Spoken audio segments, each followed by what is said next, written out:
Alright, so it's like the next day here, and today's plan is going to be bolting these cylinder heads on.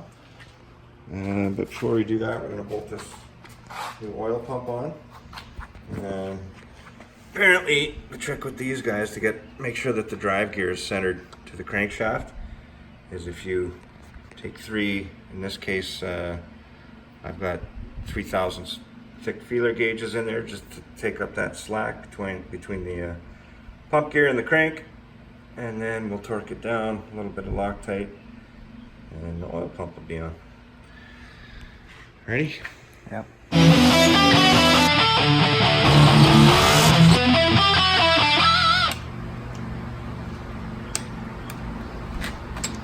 That's better than old Bendy, eh? Over him again.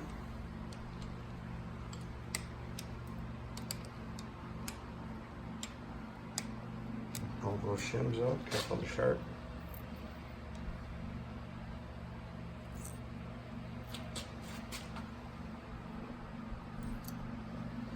Good. Okay, next we're gonna take these, oops, oil soaked lifters. I've been in there for a couple days, so we're gonna slide those in with the lifter trays and we'll put some cylinder heads on. All right, so we've slid the new LS7 lifters into the new trays, and as an assembly, you just slide those into your nice, freshly cleaned up lifter bores. There, you probably have to align them if you look at each one. And on the 5.3, I guess it doesn't matter, but these trays have a notch here and here. I believe on some LS1 blocks, there's part of the block jots out there. And but I guess on a 5.3 it really doesn't matter. I just push it down even, just like that. Perfect. Do the other side here, and we'll torque those down and lay some head gaskets down. All right, so we got the lifter trays in.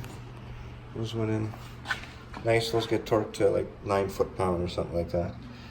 And the next thing is we laid these head gaskets down. We brake cleaned the deck surface on the block. Brake cleaned the head really well, and also gave the head gasket a nice light brake cleaning. So you grab that head, set it down gently.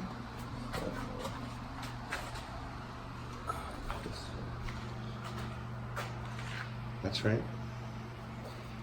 And just be careful.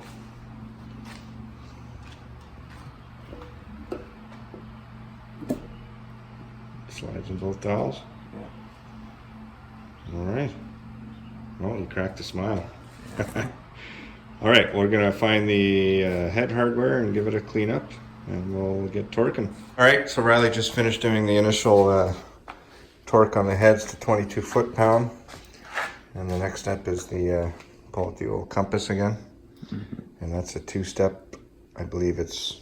I gotta pull up my phone and look again, but got to do that one in 2 steps. So we'll get the cell phone rigged on the torque wrench. Yeah. And then I'll do the final torque on that head. Well, we got one head torque down. Went down good. Went down tight. It was 22 foot-pound torque, 90 degrees angle, another 90 degrees, except the 2 end holes get 50 degrees after the first 90. Mike's joining us tonight, doing some wiring. Look at that.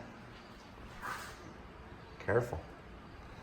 Anyway, so we got, but the bad news was that we can't find one of the head bolts for the driver's side, so we're gonna have to, I don't know if we lost it or what happened, who lost it, but we can't torque the other head down, so we went ahead and put the valley cover on, front cover on, and that's about as far as we can get today, so we'll pick it up when we find that bolt.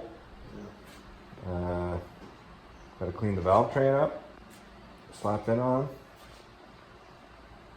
and button it up, get ready for paint. We'll have to figure out the oil pan issue because that's a truck oil pan, so the fitment probably not going to be the best for a fox body. So we're going to throw the dummy L33 in the old shit horse there with a dummy set of heads. Ooh, speaking of heads, we picked up just the other day a set of these Junkyard 799 heads. And if we would have had these a couple weeks ago, these would be cleaned up and put on Riley's car, but we're going to start with the 706s. That'll be a good upgrade for next time. And yeah, so until we start getting another bolt and bolt some more stuff down, that's going to be it for today. So we're it's probably, I don't know, 2 days, a week after we left off there, where we were short one head bolt. Thankfully Rob went to the junkyard and grabbed one for us. So the heads are torqued on, and then after that Riley ended up putting a couple coats of gloss black on it. That's what he wanted. I think we're going to leave the heads natural. Valve covers are painted black. Coil brackets and coils are painted black. So anyway, since the last video, I went ahead and checked pushrod length. And to do that, you just set the rockers on, torque them to 18 or 22 foot-pound, whatever it is.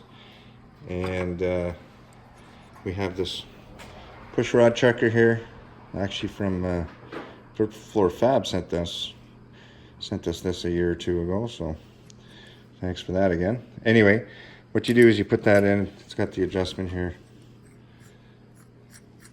in and out. So anyway, what we did there, set the push rod in, set the rocker arms, torque it down, and then you bring the push rod either up or down until you have 0 lash. Obviously you want to be on the base circle of the cam when you're doing that. And bring it up to 0 lash to the rocker. And then what you do is you add 35 thousandths to that length for the preload. And that gives you your required pushrod length. The factory pushrod length is 7.4 inches. We measured it out, we needed 7.350.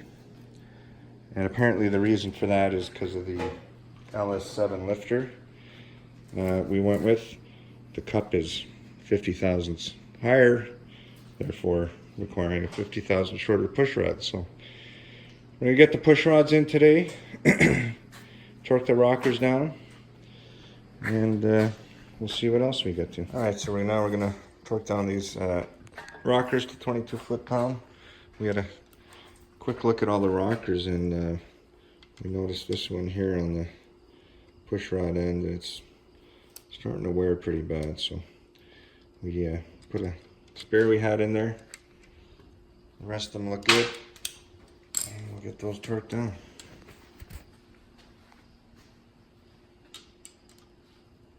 Okay, so last time we left off, Riley was just torquing down the rocker arms.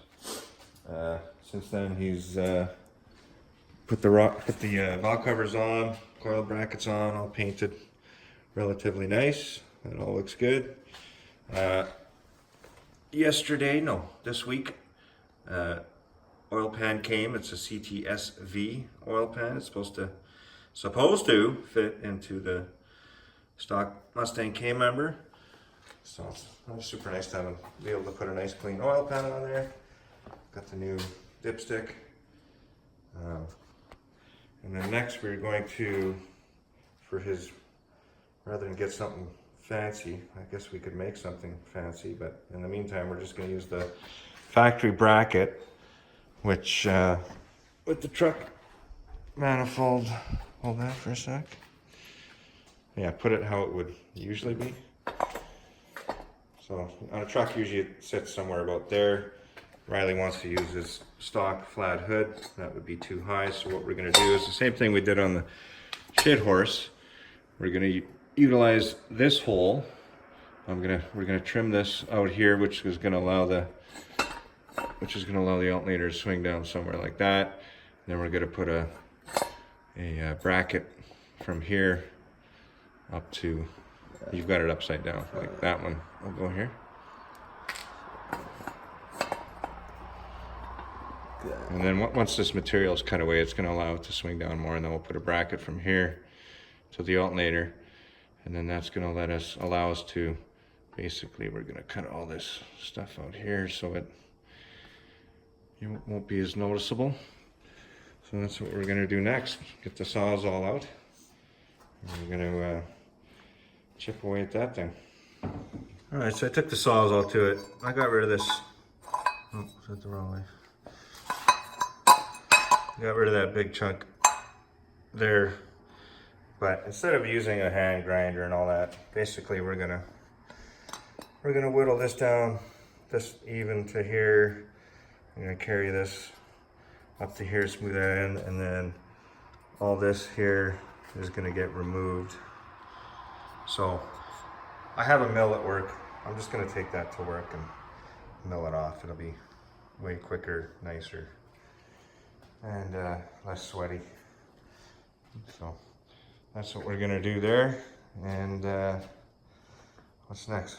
We can put the hammer the balancer on, and then we gotta lift it up because we still have the rear cover to put on, and then we'll do the well, we won't do the final torque of the oil pan because we need to put the oil pan on the dummy block and set that in Riley's car and make sure that we've got clearance everywhere we need it with the oil pan and the headers. So, all right, until we get back at it next time.